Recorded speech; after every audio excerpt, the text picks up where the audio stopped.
एक साल के गोल क्या सिर्फ 3 माह के अंदर यानी 12 हफ्तों में अचीव हो सकते हैं, जिस तरह का दावा ये किताब कर रही है? मैं कम से कम अपने प्रैक्टिकल एक्सपीरियंस की बेस के ऊपर ये दावा कर सकता हूँ कि यस, एनीबॉडी कैन अचीव। अपने 12 माह के गोल्स को 3 माह में अचीव किया जा सकता है। उसकी वजह यह है कि ईयर 2000 में जब मैं अपने मास्टर डिग्री के फाइनल ईयर के एग्जाम की तैयारी कर रहा था ना, तो इनफैक्ट मैं पूरा साल जिस रेगुलरिटी और कंसिस्टेंसी के साथ मुझे पढ़ना चाहिए था, मैं कुछ रीजंस की वजह से, जो कि बहुत कॉमन इनफैक्ट रीजंस होती हैं हर उस इंसान की जो अपने गोल्स को अपने टाइम पर अचीव नहीं कर सकता, जो आगे चल के मैं एक्सप्लेन भी करूंगा, तो मैं वो पढ़ाई नहीं कर सका और मेरे पास उन 3 माह के अलावा कोई ऑप्शन बचा ही नहीं था। और उन 3 माह में मैंने न सिर्फ इम्तिहान की तैयारी करनी थी, बल्कि इनफैक्ट मैंने अपने दोस्तों में बैठकर मार्क्स लाने के बारे में कुछ ऐसा क्लेम कर दिया था जो उससे पहले कभी किसी के मार्क्स आए नहीं थे। तो बात मजाक में शुरू हुई, लेकिन इनफैक्ट सीरियस होगी। And then finally I had to take the stand कि अब तो मैं सिर्फ 3 माह में न सिर्फ इम्तिहान पास करूंगा, बल्कि वो मार्क्स भी लेकर आऊंगा।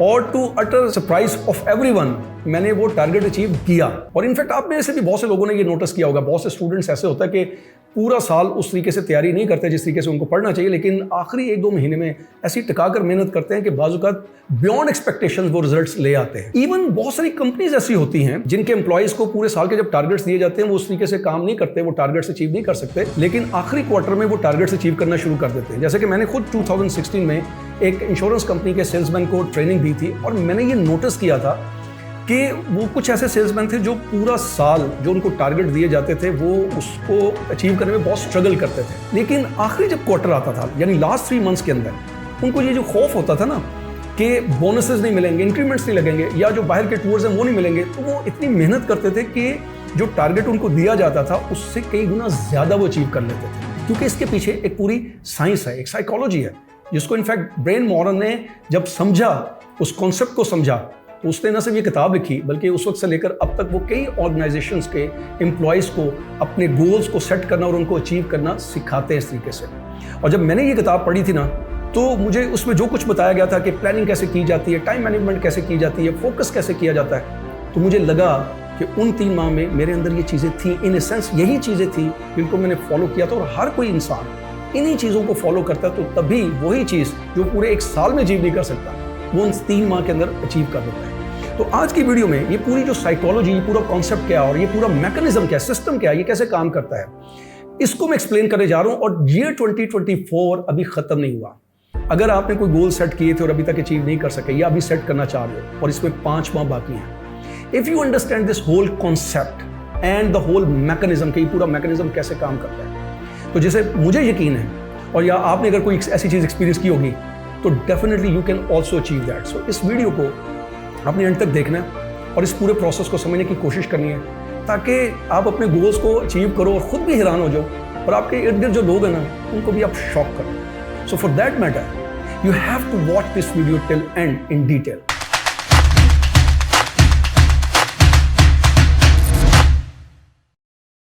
साइकोलॉजी, इस कॉन्सेप्ट और इस पूरे सिस्टम के पीछे ये है कि जो चीज़ इनफैक्ट हमसे आखिरी वक्तों में काम करवाती है ना, जो बाज़ वक़्त बहुत अच्छा करवाती है, जैसे कि फॉर एग्जांपल जो मार्क्स लेने का मैंने दावा किया था, वो मुझे खुद अंदर से यकीन नहीं था कि ये मार्क्स मैं ले आऊँगा, लेकिन ultimately I achieve that target, मैंने उसको अचीव किया। तो वो चीज़ पता क्या है, वो है सेंस ऑफ अर्जेंसी।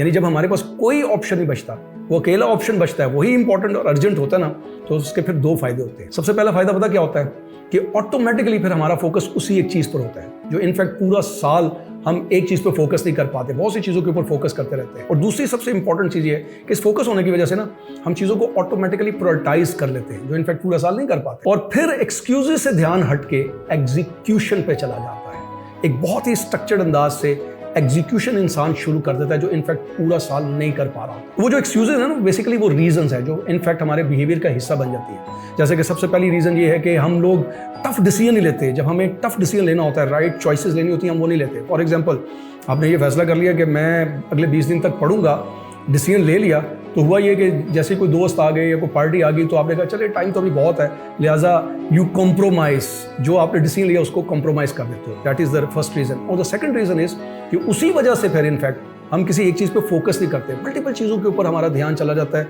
मल्टीपल चीज़ों की तरफ जाने की कोशिश करते हैं। थर्ड जो इंपॉर्टेंट रीज़न होती है ना, कि मोस्ट ऑफ द पीपल वो चीज़ों को सिंपल नहीं रखते, बहुत सिंपल चीज़ को बहुत ओवर कॉम्प्लिकेटेड कर देते हैं। मिसाल के तौर पर आप ये कंडीशन कर लेते हो कि अगर मुझे ये करना है ना तो पहले मुझे ये काम करना पड़ेगा, या ये होगा तब ये काम होगा। तो खामखा होता ये है कि उसकी वजह से फिर एक गोल्स की बजाय आपको 2, 3, 4 गोल्स बनाने पड़ जाते हैं, और ये जो गोल्स होते हैं ना, ये फिर आपके जो असल ख्वाब होता है, असल विजन होता है, उसके साथ ये अलाइन ही नहीं करते। That is the fourth reason. पांचवी रीजन पता क्या होती है?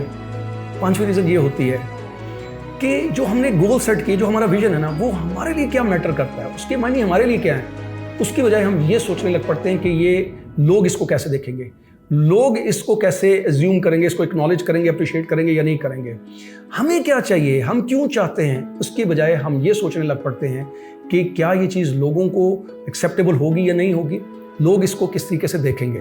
सो ये रीजंस होती हैं जिसकी वजह से हम अपने गोल्स को अचीव नहीं कर पाते पूरा साल। लेकिन जब इस तरह की सिचुएशन आती है ना, जब हमारे पास कोई ऑप्शन नहीं रहता और वही ऑप्शन हमारे लिए इंपॉर्टेंट और अर्जेंट हो जाता है, तो ऑटोमेटिकली चीज़ों को जब हम प्रायोरिटाइज करते हैं, फोकस बढ़ जाता है, एक्सक्यूजेस से तवज्जो हटा के एग्जीक्यूशन पर जाते हो और स्ट्रक्चर अंदाज में आप उन चीज़ों को एग्जीक्यूट करते हो और टारगेट अचीव करते हो। वही माइंडसेट अब आपने बाय चॉइस क्रिएट करना है। ये है वो कॉन्सेप्ट जो ब्रेन मॉरन ने अपनी किताब के अंदर एक्सप्लेन किया है कि आपको बाय चॉइस ये अज्यूम करना है कि अब आपका जो साल है वो 12 महीनों का नहीं बल्कि 12 हफ्तों का है। यानी एनुअलाइजेशन थिंकिंग से निकलकर पीरियडाइजेशन थिंकिंग की तरफ आपको आना पड़ेगा। और जब आप अपने पूरे साल को 12 महीनों की जगह 12 हफ्तों पर लेकर आओगे, उसी हिसाब से आप अपनी थिंकिंग करोगे, फोकस बनाओगे, प्रायोरिटाइज चीज़ों को करोगे, प्लान करोगे, टाइम को मैनेज करोगे, एग्जीक्यूट करोगे, तो वो टारगेट डेफिनेटली 12 हफ्तों में भी अचीव हो जाएगा। सो अभी इनफैक्ट 2024 खत्म नहीं हुआ, that is why I am saying अभी 5 माह बाकी हैं। So if you want to achieve any of your goal जो अभी तक अचीव नहीं किया और करना चाहते हो, तो आज इस पूरे सिस्टम को समझो ताकि आप एनुअलाइजेशन थिंकिंग से निकल कर पीरियडाइजेशन थिंकिंग की तरफ आके वो टारगेट अचीव करके खुद को भी हैरान करो और अपने साथ जुड़े लोगों को भी हैरान कर दो। और इसके लिए ये जो पूरा सिस्टम है ना, ये बेसिकली 3 प्रिंसिपल्स और 5 डिसिप्लिन्स पे काम करेगा। 3 प्रिंसिपल से मुराद ये है कि 3 चीजें प्रिंसिपली आपने फॉलो करनी है, बल्कि वो आपके माइंडसेट का हिस्सा होना चाहिए। यानी सबसे पहले आपका माइंडसेट होगा, तभी आप जो भी प्रोसेस बनाने जा रहे हो, एग्जीक्यूशन करने जा रहे हो, वो एग्जीक्यूशन हो सकेगी। लोगों का वो माइंडसेट नहीं होता। तो 3 चीजें आपने प्रिंसिपली इस तरीके से फॉलो करनी है कि बेसिकली वो आपके माइंडसेट का हिस्सा हो, वो आपका माइंडसेट हो। और 5 डिसिप्लिन्स हैं, यानी वो 5 चीजें जो आपके सिस्टम का हिस्सा होंगी, तभी आप एग्जीक्यूशन कर सकोगे उस तरीके से जिस तरीके से आपको करनी चाहिए और वो टारगेट अचीव कर सकोगे। तो जो पहली चीज आपने एज ए प्रिंसिपल फॉलो करनी है, जो आपके माइंडसेट बेसिकली होना चाहिए, वो ये है कि जब आप कोई चीज अचीव नहीं कर पाते हो, तो इस वजह से नहीं कर पाते हो कि आप ये देखते नहीं हो कि मैंने उस चीज के लिए जो एक्शन लेने थे वो एक्शन मैंने ठीक लिए, और उन एक्शन का जो मैंने रिजल्ट अपने ज़हन में रखा था कि ये रिजल्ट आएगा, क्या मैं चेक करूं क्या वो रिजल्ट आया, और अगर नहीं आया तो उस एक्शन में क्या कमी बेशी थी। This means you have to be accountable to yourself, यानी अकाउंटेबिलिटी करना कि जो मैं प्लान कर रहा हूं कि मैं इस तरीके के एक्शन लूंगा, तो क्या वो मैंने एक्शन सोच समझ के लिए, और उन एक्शन से जो मुझे एक्सपेक्टेड रिजल्ट्स आने चाहिए थे वो आए, और अगर नहीं आए तो मेरे एक्शन में क्या फ्लॉ है, बजाय इसके कि मैं चीज़ों को ब्लेम करना शुरू कर दूं, लोगों को ब्लेम करना शुरू कर दूं। I have to be accountable and for that matter I have to take the ownership. मुझे ऑनरशिप लेनी है अपने हर उस एक्शन की जो मैं करने जा रहा हूं, उसके रिजल्ट में चाहे कामयाबी आ रही है चाहे फेलियर आ रहा है, मुझे उसकी भी ऑनरशिप लेनी है और अपने आप को अकाउंटेबल करना है। You don't have to be accountable to anybody else, you have to be accountable to yourself. ये जितने भी सक्सेसफुल लोग होते हैं ना, ये खुद को अपने सामने अकाउंटेबल करते हैं, अपने हर एक्शन को जो ले रहे हैं सोच समझ के लेते हैं, और उसके जो भी रिजल्ट्स हों उनकी ऑनरशिप लेते हैं और खुद को अकाउंटेबल करते हैं। So this is the first thing जो आपके माइंडसेट का इनफैक्ट हिस्सा होनी चाहिए। दूसरी चीज जो आपको प्रिंसिपली फॉलो करनी है, जो इनफैक्ट आपके माइंडसेट का हिस्सा होना चाहिए, वो जरा ये देखो कि ये जो पूरा कॉन्सेप्ट है कि 1 साल का काम आप आखिर में 3 माह में कैसे कर लेते हो, कैसे आपके अंदर वो कुव्वत आ जाती है कि आप बड़े जबरदस्त किस्म के एग्जीक्यूशनर बन जाते हो कि वो काम करके दिखाते हो।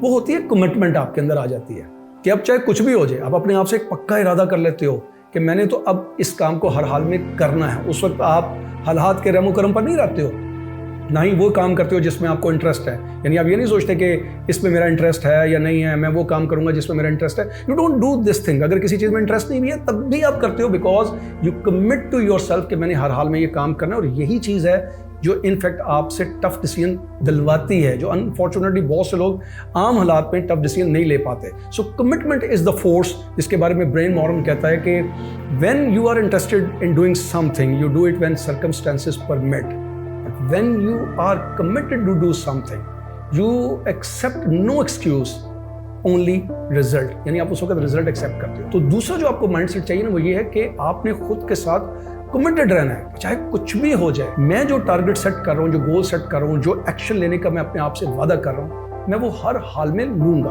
तीसरा जो प्रिंसिपल अब आपके माइंडसेट का हिस्सा होना चाहिए ना, वो ये है कि बहुत से जो लोग हैं वो अपना जो गोल जब सेट करते हैं उसको क्यों नहीं अचीव कर पाते। उसकी रीजन ये है कि जब एक दफा आपने गोल सेट कर दिया, वो तो एक मंजिल है, उसके लिए जो पूरा सफर करना है, जो जर्नी करनी है, उसके ऊपर उनका फोकस नहीं होता। हर वक्त उनका फोकस अपने गोल की तरफ होता है। जो जर्नी लेना है, यानी जो उसमें एक्शंस लेने हैं, वो एक्शन किस तरीके से लेने हैं, वो कितने कैलकुलेटेड होने चाहिए, उनका रिजल्ट क्या आएगा, उनको कैसे इंप्रूव करना है, they never focus on that, they only focus on that goal, उसकी तरफ करते हैं।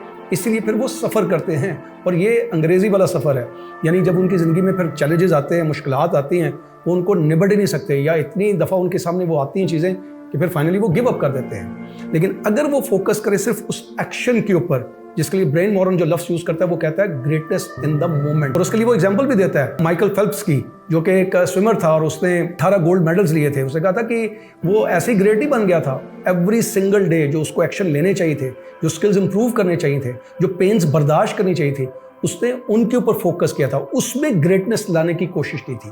And this is what is important. अगर आपने अपना कोई गोल सेट किया ना, तो गोल आपने जब सेट कर लिया, वो हो गया। अब आप फोकस करो उन एक्शंस के ऊपर जो आपको लेने चाहिए, कैलकुलेटेड एक्शंस होने चाहिए, उनको इंप्रूव करना चाहिए, उनमें जो गलतियां हो उनको समझना, उनको साथ साथ ठीक करना और उनमें बेहतरी लाना। That should be your mindset. अगर ये माइंडसेट आपका होगा, ये तीनों चीज़ें आपके माइंडसेट का हिस्सा होंगी और इनको आप प्रिंसिपली फॉलो करोगे, तो ये हो ही नहीं सकता कि ज़िंदगी में जो भी आप अपना गोल सेट करो उसको अचीव ना करो। क्योंकि इस माइंडसेट के साथ ना फिर एग्जीक्यूशन करना बहुत आसान हो जाएगी। उसकी वजह ये कि फिर आपने बस एक सिस्टमेटिक अंदाज में चलना है, जिसके लिए आपको 5 बहुत इंपॉर्टेंट डिसिप्लिन फॉलो करने हैं।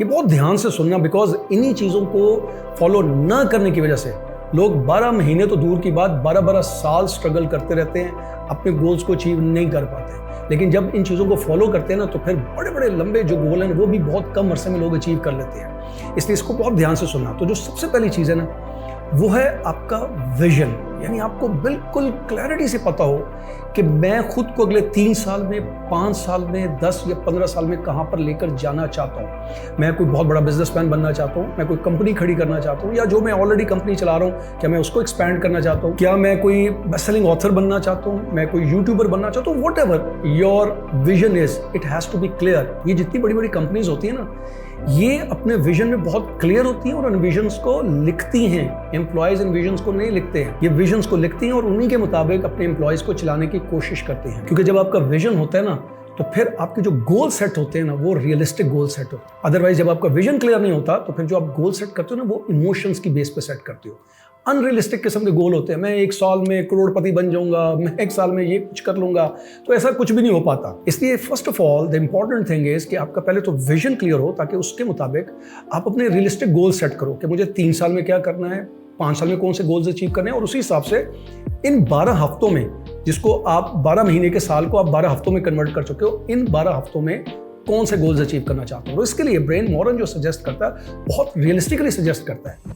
वो ये सजेस्ट करता है कि 3 से ज़्यादा गोल नहीं आपको बनाने चाहिए। ये जितने भी लोग अपने गोल्स अचीव नहीं कर पाते ना, वो 3 से ज़्यादा गोल्स बनाते हैं, 10-10, 12-12 गोल्स बना लेते हैं। वो कहते हैं 3 गोल बनाने हैं जो कि आपके मेजर गोल होने चाहिए। हाँ, ये ठीक है कि अगर आपके कुछ 10-12 गोल्स हैं तो इस तरीके के होने चाहिए, यानी ये 3 गोल इस तरीके से होने चाहिए कि अगर ये अचीव हों तो ऑटोमेटिकली दूसरे 8-10 गोल्स भी अचीव हो जाए। लेकिन सबसे पहले आपको मेजरली फोकस करना उन 3 गोल्स पे जो सबसे इंपॉर्टेंट है, जिनके अचीव करने से ही आपके बाकी गोल्स भी अचीव हो सकते हैं। तो वो 3 गोल्स आपने सेट करने हैं। फॉर एग्जांपल, आपका एक गोल हो सकता है कि जी मैं per month 3-4 lakh regular income के तौर पर कमाना चाहता हूँ। Whatever the reason is, I mean you want to support your family और you want to earn for yourself. लेकिन आपका एक गोल बड़ा क्लियर होना चाहिए कि मैं अगले 12 हफ्तों में अपनी इनकम का जो लेवल है वो 4 लाख पर मंथ करना चाहता हूँ। This is your first goal. The second goal could be, for example, अभी मेरे ज़हन में आ रहा है कि लेट्स सपोज आप यूट्यूबर बनना चाहते हो and you want to be a credible YouTuber, कि मैं अगले 5 साल में बहुत ही क्रेडिबल किस्म का यूट्यूबर बनना चाहता हूँ। तो मुझे इन 12 हफ्तों में एक ऐसा यूट्यूब चैनल सेट करना है कि जिसमें मेरे कम से कम 15 से 20 हज़ार सब्सक्राइबर हों, 5-10 हज़ार मेरे हर वीडियो के ऊपर एक व्यू आए और मैं एक क्रेडिबल इंसान के तौर पर एस्टैब्लिश होना शुरू कर दूं।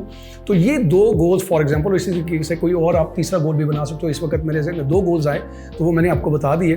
तो ये 2 गोल्स आप बना लेते हो कि जी मुझे इन 12 हफ्तों में अचीव करना है। This is your first step. इसके बाद आएगा दूसरा इंपॉर्टेंट स्टेप जिसमें आपको प्लानिंग करनी होगी कि अब इन गोल्स को अचीव कैसे करना है। सो उस प्लानिंग के लिए आपने अपने जो तमाम टारगेट्स हैं ना, उनको पर वीक इस तरीके से डिवाइड करना है कि आपको यकीन हो कि अगर मैं पर वीक इस किस्म के एक्शंस लूंगा तो आफ्टर 12 वीक्स मैं अपना वो गोल अचीव कर लूंगा जिसको मैंने अपने विजन के मुताबिक सेट किया है। सो लेट्स सपोज कि अभी आपने, जैसे मैंने बताया था कि 2 गोल्स आपने बना लिए। आपका पहला गोल है earning 4 lakh rupees per month as my regular income, और दूसरा आपका गोल है becoming a YouTuber, best YouTuber with 25,000 subscriber and 5 to 10,000 views per video. So let's suppose ये 2 गोल हैं, आपने बड़ी क्लैरिटी के साथ पहले पेपर पे लिख लेने, और फिर हर गोल के नीचे आपने 2 कॉलम बनाने हैं। एक आपका लेफ्ट साइड पे कॉलम होगा जो बड़ा होगा, जिसपे आपने बहुत सोच समझ के हाई वैल्यू किस्म के वो एक्शंस लिखने हैं जिनके ऊपर आपको यकीन हो कि इनको अगर आप इस ड्यू डेट तक कंटिन्यू करोगे तो आप अपना टारगेट अचीव कर लोगे। और इनको वो मॉरन जो है वो टैक्टिस कहता है। सो आपने वो कॉलम बना लेना, और ऑन द राइट साइड आपने जो कॉलम बनाना है वहां पर आपने वो ड्यू डेट देनी है जिस डेट तक आप अपना वो टारगेट अचीव करना चाहते हो, यानी वो एक्शन लेना चाहते हो। सो लेट्स सपोज आपका पहला जो गोल है वो है earning 4 lakh rupees per month as regular income. और अगर ये इनकम लेट्स सपोज आप जॉब के जरिए कमाना चाहते हो तो आपका पहला एक्शन ये होना चाहिए कि I will search all those jobs which either direct और after the internship will take me to 4 lakh rupees per month regular income. उसके आगे आपने राइट साइड पे वो 1 वीक की ड्यू डेट लगा देनी। और अगर आप किसी स्किल्स के जरिए यानी फ्रीलांस के तौर पर कमाना चाहते हो, कोई स्किल सीख के कमाना चाहते हो, तो आप अपना एक्शन लिखो आई विल सर्च अबाउट ऑल दो skills which if I learn I can earn 4 lakh rupees per month as my regular income। और उसके लिए फिर आप आगे ड्यू डेट लिख लो 1 वीक की। इसी तरीके से अगर आपने फॉर एग्जांपल स्किल डिसाइड कर लिया तो दूसरा आपका एक्शन होना चाहिए फॉर द सेकंड वीक कि I will learn this whole skill और the part of this skill, और लिखने के बाद आगे राइट साइड के ऊपर आपने वो 1 वीक की डेट दे देनी है। सिमिलरली अगर आप यूट्यूबर बनना चाहते हो तो आप लिखोगे फॉर एग्जांपल अपने गोल के नीचे पहला एक्शन के I will learn all about YouTube and how to raise this channel to the high level, और उसके आगे 1 वीक की डेट लिख ली। And then in the second week you write an action for example कि I will learn all about video making and editing making, और उसके बाद आगे आपने 1 वीक की डेट दे दी। और इसी तरीके से नीचे आपने थर्ड वीक में आपने लिखना है कि I will make 1 my best video each week, और आगे आपने उसकी ड्यू डेट लिख ली कि ईच वीक आपको एक वीडियो बनानी है। सो इस तरीके से अब अपने गोल सेट करते हो और बड़े कैलकुलेटेड अंदाज में उन गोल्स के नीचे एक्शंस लिखते जाते हो जिनको अगर आप कंटिन्यूटी से लो तो हर वीक में वो टारगेट अचीव कर सकते हो। लेकिन यहाँ पर एक सबसे इंपॉर्टेंट चीज़ आपने याद रखनी है, याद रखना कि कोई भी जो गोल है ना उसमें एनर्जी तब आती है, उसको तब आप अचीव करते हो जब उसके पीछे एक इमोशनल रीजन होती है। लोग इमोशनल होकर गोल तो सेट कर लेते हैं लेकिन उसके पीछे स्ट्रॉन्ग किस्म की इमोशनल रीजन नहीं लेकर आते। मॉरन सेज कि जब आपकी कोई स्ट्रॉन्ग इमोशनल रीजन होती है ना तो फिर गोल अचीव करना आसान हो जाता है। And for that matter for example जब मैंने अपना गोल सेट किया था तो मेरे पीछे बहुत स्ट्रॉन्ग इमोशनल रीजन थी। एक तो मुझे अपनी रिस्पेक्ट का ख्याल था, मुझे अपने पेरेंट्स की रिस्पेक्ट का ख्याल था, एंड सेकंड इज मैं नहीं चाहता था कि मेरे बारे में कोई नेगेटिव परसेप्शन कायम हो कि मैं कोई मुंह से बोल देता हूँ और उसको अचीव नहीं कर सकता। सो मैंने अपने उस इमोशनल रीजन को हमेशा ज़हन में रखा कि मैं जो गोल सेट करूँ उसको मैं अचीव करूँ ताकि लोग मुझे इसके ऊपर ब्लेम ना कर सकें। So once you have set your goal और with every goal if you have the strong emotional reason तो यकीन करो फिर वो गोल अचीव करना ना आसान हो जाएगा। वो जो भी उसके अंदर चैलेंजेस आएंगे, मुश्किलें आएंगी ना, आप आसानी से उनको ओवरकम कर लोगे। तीसरा जो अब आपको डिसिप्लिन फॉलो करना है उसको कहते हैं प्रोसेस कंट्रोल। यानी प्रोसेस कंट्रोल का मतलब ये है कि देखो आपने अपना एक गोल सेट कर लिया और गोल के लिए आपने डिसाइड कर लिया कि मुझे ये टैक्टिक्स यानी एक्शंस मुझे लेने हैं, और आपके अंदर कमिटमेंट भी मौजूद है, इमोशनली भी आप चार्ज हो कि मैंने अब ये जो सेट किया है गोल इसको मैं अचीव करके रहूँगा, ये एक्शन में हर हाल में रहूँगा, कमिटमेंट आपके अंदर मौजूद है। लेकिन जो हर एक्शन आपने लेना है उस हर एक्शन का एक रिजल्ट है और उसकी एक कॉस्ट है। अगर वो रिजल्ट आपकी एक्सपेक्टेशन के मुताबिक नहीं है और उस रिजल्ट को आप ठीक नहीं कर सकते तो वो पूरा प्रोसेस आपके कंट्रोल में नहीं रहेगा। And for that matter Brian Moran जो चीज़ सजेस्ट करता है वो कहता है कि you need consistent set of tools and events. इसका मतलब ये है कि आपके पास वो पूरा एक मैकेनिज्म, वो टूल्स होने चाहिए, वो इवेंट्स होने चाहिए जिसमें आप अपने एक्शंस को सही एनालाइज कर सको और एक्शंस को ठीक भी कर सको। इसलिए मैंने पहले कहा कि जो अपने एक्शन लेने हैं ना वो बहुत सोच समझ के कैलकुलेटेड और हाई वैल्यू किस्म के एक्शन लेने हैं जिनके बारे में आपको बिल्कुल क्लैरिटी से पता हो कि अगर मैं ये एक्शन लूंगा तो इसके ये रिजल्ट आएंगे, और अगर फिर भी रिजल्ट वो एक्सपेक्टेशंस के मुताबिक ना हो तो आप उन एक्शंस को ठीक कर सको। और इवेंट से मुराद ये है कि आपके पास वो सिचुएशन होनी चाहिए जिसमें अपने हर एक्शन को आप एनालाइज करो, ताकि उसको अगर ठीक करना तो उसको ठीक कर सको। And for that matter he suggest कि आपके साथ एक ऐसा न्यूट्रल इंसान होना चाहिए जो बड़ा ऑब्जेक्टिवली, बड़ा कैलकुलेटेड अंदाज में, रियलिस्टिक अंदाज में उन एक्शंस को और उनके रिजल्ट्स को एनालाइज कर सके। क्योंकि डेफिनेटली आपकी कुछ इमोशनल अटैचमेंट्स होंगी आपके एक्शंस के साथ, तो हो सकता है कि आप उस तरह से अपने एक्शंस को या उनके रिजल्ट्स को एनालाइज ना कर सको। So if there is a friend और फैमिली मेंबर, कोई ऐसा इंसान जो बड़ा रियलिस्टिकली और ऑब्जेक्टिवली अगर आपके एक्शंस को एनालाइज करे, उसके अंदर फॉल्ट निकाले, उसको ठीक करने का सोल्यूशन आपको सजेस्ट करे, आपको इनकरेज करे, आपको मोटिवेट करे कि आप उस सेक्शन को ले सकते हो, ठीक कर सकते हो, तो डेफिनेटली आपका जो प्रोसेस है वो आपके कंट्रोल में रहेगा और बड़े स्मूथ अंदाज में आप आगे चलते रहोगे। चौथा डिसिप्लिन जो आपको फॉलो करना है मॉरल, उसको कहता है मेजरमेंट। मेजरमेंट का मतलब कि जो बेसिकली आपने एक्शन डिसाइड कर ली है ना कि मैंने ये एक्शंस लेने हैं, उनको एवेल्युएट करने का, उनको एनालाइज करने का बेस्ट तरीका। यानी आपको ये तो पता चले कि मैंने जो एक्शन लेने थे, जिस क्वांटिटी के लेने थे, जिस क्वालिटी के लेने थे, जो मैंने डिसाइड किया, जिनके लिए मैंने कमिट किया, क्या मैं वो एक्शन उसी तरीके से ले रहा हूं, और अगर नहीं ले रहा हूं तो क्यों नहीं ले रहा हूं, उनमें क्या गलती है, क्यों नहीं वो रिजल्ट्स प्रोड्यूस हो रहे। और इसके लिए वो दो इंडिकेटर्स बताता है। एक इंडिकेटर को वो कहता है लैग इंडिकेटर और दूसरे इंडिकेटर को वो कहता है लीड इंडिकेटर्स। लैग इंडिकेटर का मतलब वो रिजल्ट्स जो आपको चाहिए, चाहे वो आपको 1 वीक के बाद चाहिए जो आपने डिसाइड किए, या मंथ के बाद डिसाइड किए, या 12 वीक्स के बाद आपने डिसाइड किए, उनको वो कहता है lag indicators. And most of the people he says कि वो लैग इंडिकेटर्स के ऊपर फोकस करते हैं। यानी अगर आपको 1 हफ्ते के बाद आपने एक रिजल्ट डिसाइड किया था कि ये मुझे रिजल्ट चाहिए और वो रिजल्ट नहीं आया, तो you start thinking about those results rather than focusing on कि जो एक्शंस डेली बेसिस पे, आवरली बेसिस पे या वीकली बेसिस पे मुझे लीड करके उस रिजल्ट तक लेके जाएंगे, मैं पहले उनको तो देखूं क्या वो ठीक एक्शन ले भी रहा हूं कि नहीं ले रहा हूं, जो मैंने क्वांटिटी या जो क्वालिटी कमिट की थी मैं वो ले रहा हूं या नहीं ले रहा हूं। So people mostly focus on the lag indicators rather than lead indicators, इसलिए उनको उनकी मर्जी के रिजल्ट्स नहीं मिलते। और जब वो रिजल्ट्स नहीं मिलते और वो रिजल्ट्स के ऊपर फोकस करते हैं तो दे गेट फ्रस्ट्रेटेड और गिव अप कर देते हैं। मिसाल के तौर पर अगर आप एक स्टूडेंट हो और आपने ये डिसाइड किया है कि मुझे इतने वीक्स के अंदर या इतने मंथ्स के अंदर ये कोर्स खत्म करना है और इसके ये रिजल्ट्स चाहिए, और एवरी सिंगल वीक आपको एक खास किस्म का रिजल्ट चाहिए और वो आपको रिजल्ट नहीं मिलता, तो you need to think about कि वो एक्शन जो मैंने डिसाइड किया था, क्या मैंने उसी तरीके से, उसी कंसिस्टेंसी से, उसी क्वालिटी के एक्शन लिए हैं जो मैंने टॉपिक्स पढ़ने थे, जो चैप्टर्स पढ़ने थे, जिनके बारे में मैंने डिसाइड किया था, जिनके क्वेश्चंस के बारे में मैंने डिसाइड किया था, क्या वो मैंने किए भी हैं कि नहीं किए, और अगर नहीं किए तो क्यों नहीं किए, उसको एड्रेस किया जाए। या दूसरे अल्फाज में ये कह लो कि फॉर एग्जाम्पल कुछ लोग वेट कम करना चाहते हैं, 10-12 किलो वजन कम करना चाहते हैं और वो डिसाइड कर लेते हैं कि जी मैं इतने अरसे में ये वेट कम करके रहूंगा और मैं ये एक्सरसाइज करूंगा, ये डाइट लूंगा, but every single day their focus is more on कि वो वेट अब क्यों नहीं कम हो रहा, कुछ दिनों के बाद सही वो वेट देखना शुरू कर देते हैं, रादर देन फोकसिंग ऑन कि जिस क्वालिटी की मुझे डाइट लेनी चाहिए और जिस क्वांटिटी की मुझे डाइट लेनी चाहिए वो मैं अगर ले रहा हूँ, और तो डेफिनेटली कुछ अरसे के बाद वो रिजल्ट्स जो हैं वो इस वक्त तो इनविजिबल हैं, लेकिन कुछ अरसे के बाद वो रिजल्ट्स नजर आना शुरू हो जाएंगे। सो मोरन सजेस्ट कि people should, if you want quality results, you need to focus on those lead indicators, और उनकी परफॉर्मेंस जो है ना वो कम अज कम 85% होनी चाहिए, उससे नीचे नहीं होनी चाहिए। अगर वो 85% आप परफॉर्मेंस मेंटेन कर लेते हो, वो एक्शन उसी कंसिस्टेंसी से लेते हो, उसी क्वालिटी के लेते हो, उसी क्वांटिटी के लेते हो, तो देन देयर आर चांसेस कि डेफिनेटली जो आपने गोल सेट किए हैं उनको वो बड़ी जल्दी आप अचीव कर लोगे। So for that matter you need to understand कि जब आप इस पूरे प्रोसेस से गुजरोगे तो आपने जो एक्शंस कमिट कर लेने हैं ना, उन एक्शन की क्वालिटी और उसकी क्वांटिटी जो आपने डिसाइड की है उसी को मॉनिटर करते रहना। जहां प्रॉब्लम होगा पहले आपने उनको देखना और उनको फिक्स करने की कोशिश करनी है। अब इस पूरे सिस्टम के अंदर जो सबसे इंपॉर्टेंट चीज है ना, जो बेसिकली जो आपकी एग्जीक्यूशन करवाएगी और उसकी वजह से आपको वो रिजल्ट्स मिलेंगे, वो है टाइम। यानी अब आप टाइम को कैसे मैनेज करो ऑन डेली बेसिस कि जो आपने वीकली टारगेट्स सेट किए हैं और आपने जो 12 वीक्स के बाद रिजल्ट सेट किए कि आपको ये चाहिए, वो आप अचीव कर सको। तो आपके पूरे दिन में तो होते तो 24 आवर्स हैं, उनको कैसे मैनेज किया जाए कि आपने वर्कaholic नहीं बनना, आप एक वर्क लाइफ बैलेंस क्रिएट कर सको, जो अनफॉर्चुनेटली बहुत से लोग नहीं करते हैं। But moron keeps this thing in mind कि work life balance is very important, और जितने भी दुनिया में प्रोडक्टिव लोग हैं, सक्सेसफुल लोग हैं, वो इस फैक्टर को इग्नोर नहीं करते।